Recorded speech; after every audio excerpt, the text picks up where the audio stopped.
نزانم چما ku dengê va silahetê tirsik dikeve dilê me de. Sinem, êdî rojekî me bê operasyon ma derbas dibe. Êdî carekê ku hemû askerê dijmin li hev du rast ne tune ya. Dengê topê wana balafirê wa êdî ji me re bûye wekî çûka. Em elimîne, ev çi tirsatê tu jî bi elma. Rast e, em hero vêna dijîn. Lê ka were ji dilê min re bêje. Vallahi êdî ew şehîd bikeve jî ez qet xema naxwim. Ew ya nekuştime pêncî leşkerê dijmin kuştiye. Ez pê serbilindim. Heyfa me çend hezar sal ji wan helanî. Mirin hacî ser çava û ser ser. Çawa karê vêna bibêje. Çawa devê te digerê.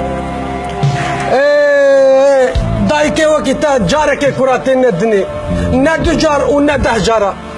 Lê te ji min re kurek anî dinê. Ez bûyî Kurdî serbilindim.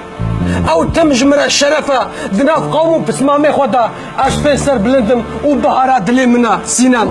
Çima ev jî kurê me ye. Eva bûne du kur. Çi? Ev ê serbirast. Tu ji vê re jî dibêje kur.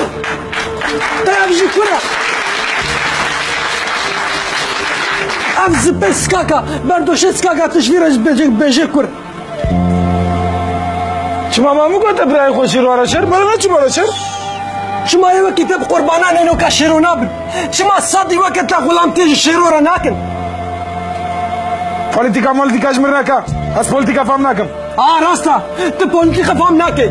Rasta tu tenê zipetî û berdoşka dikan bir qehwa difam dikê. Tu zanî sibê hetayî vere bi qumarê bilêze tu tenê ji vê fam dikê. Lê tiştê bi namûs qet difam nakê. Kurê ne?